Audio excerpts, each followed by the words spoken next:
오늘도 주님의 은총이 여러분과 함께 하기를 소망합니다. 오늘 함께 나눌 말씀은 누가복음 1장 60절부터의 말씀입니다.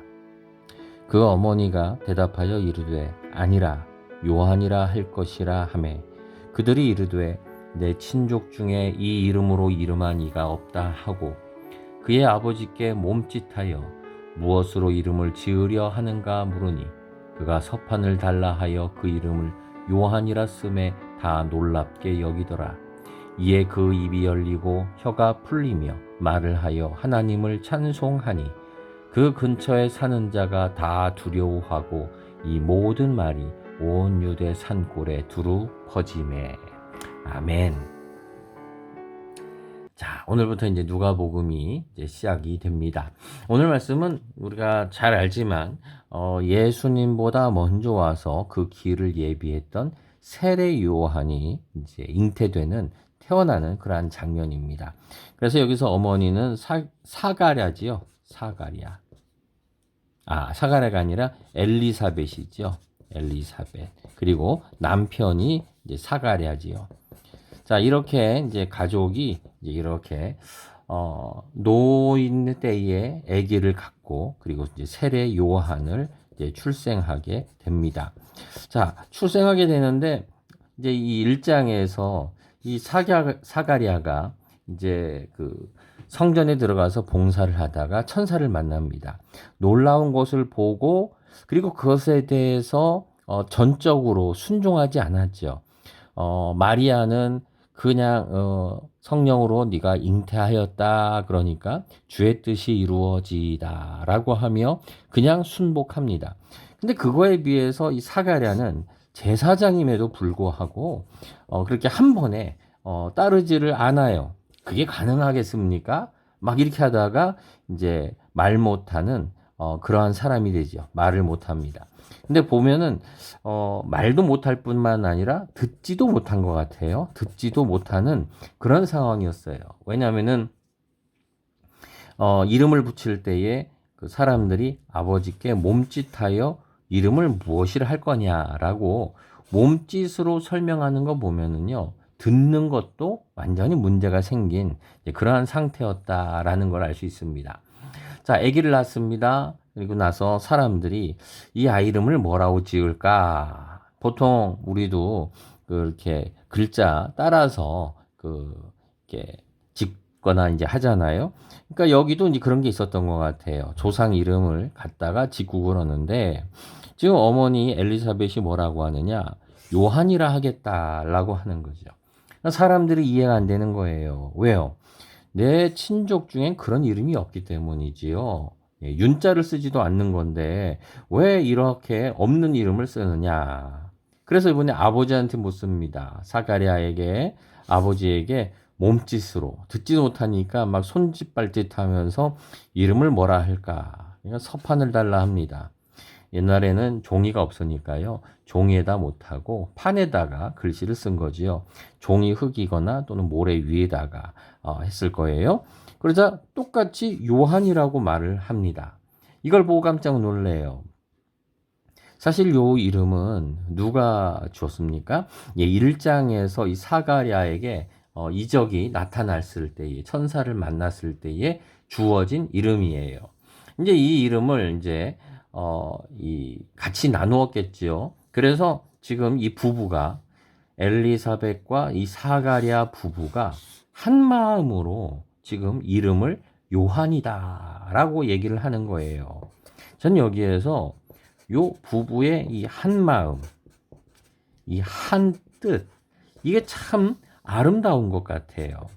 여러분, 주변에서 이거 아니다, 저거다라고 말하고 있는 그러한 때에 이 부부가 한 마음, 한 뜻이 된다는 것이 얼마나 아름다운 겁니까?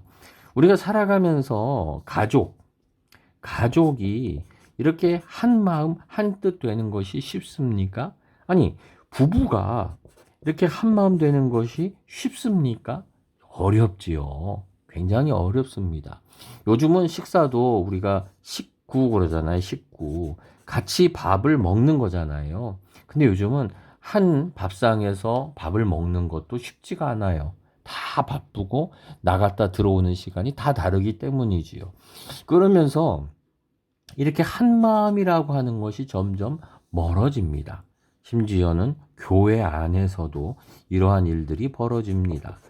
한 마음이 아니라 두 마음, 세 마음이 생겨가지고 결국 문제가 생겨나지요. 여기에서 이 자녀의 이름을 짓는 것을 가지고 지금 그 어머니 엘리사벳과 아버지 사가랴가 한 마음이에요. 한 마음. 우리는 똑같은 뜻을 가지고 있어요. 바로 요한이다라고 하는 이름을 짓는 것이 한 마음이에요.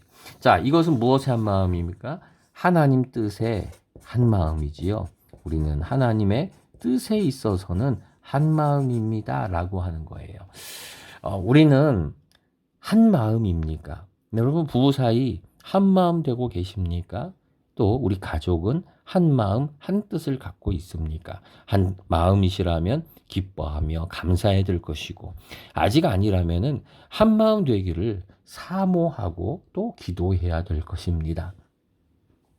이 부부가 위대한 것은 이렇게 한 마음을 가졌고, 또 무엇입니까? 전통적으로는 친족의 이름, 저 위대한 조상의 이름, 이런 걸 가지고서는 이름을 짓는 건데, 지금 그러한 전통이 아니라 지금 뭐를 줬습니까? 하나님이 주신 이름, 하나님의 뜻을 따라가고 있지요.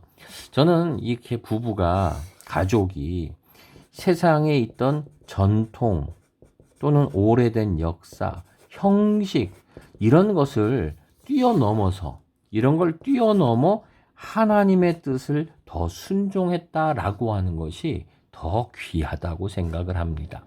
우리는 전통, 오랫동안 해왔던 형식들, 그런 것들을 참 쉽게 못 벗어나는 것 같아요. 사실 이렇게 오랫동안 했던 것들이 편안하지요. 이런 게 마음도 안 불편하고요. 편합니다. 근데 맨날 이거에 얽매 있으면 어떻게 됩니까? 발전을 못 하지요. 발전도 안 되고 어려움을 겪게 되는 겁니다. 젊은 세대가 싫어하는 겁니다. 바뀌고자 한다면 우리는 전통이나 형식이라고 하는 것이 우선되는 게 아니라 무엇이 우선돼야 됩니까? 바로 하나님의 뜻입니다. 이 부분은 하나님의 뜻을 더 우선에 두었습니다. 혹시 우리가 하나님의 뜻 대신에 더 우선에 두는 것이 있습니까? 우리의 전통, 형식, 또 내 주장, 내 생각, 이런 것들이 더 앞서고 있지는 않습니까? 오늘 우리 같이 기도했으면 좋겠습니다. 바로 이 부부처럼 한 마음, 한 뜻을 주님 갖는 우리 가정이 되게 하여 주시옵소서. 각자의 뜻과 마음을 가지고 살아가는 집이 아니라 한 마음 되기를 소원합니다. 라고 같이 기도했으면 좋겠습니다. 기도하겠습니다. 하나님, 엘리사벳과 사가랴가 한 마음, 한 뜻을 갖고 있습니다. 사람들은 이렇게 한다 저렇게 한다 말하지만 그러한 전통을 뛰어넘어 하나님의 뜻에 대해서는 한 마음입니다. 주님, 우리의 가정이, 우리의 부모님과 우리 형제들 또 자녀들이 한 마음, 한 뜻을 품은 그런 귀한 믿음의 가정, 한 뜻의 가정 되기를 소망합니다. 예수님의 이름으로 기도드립니다. 아멘.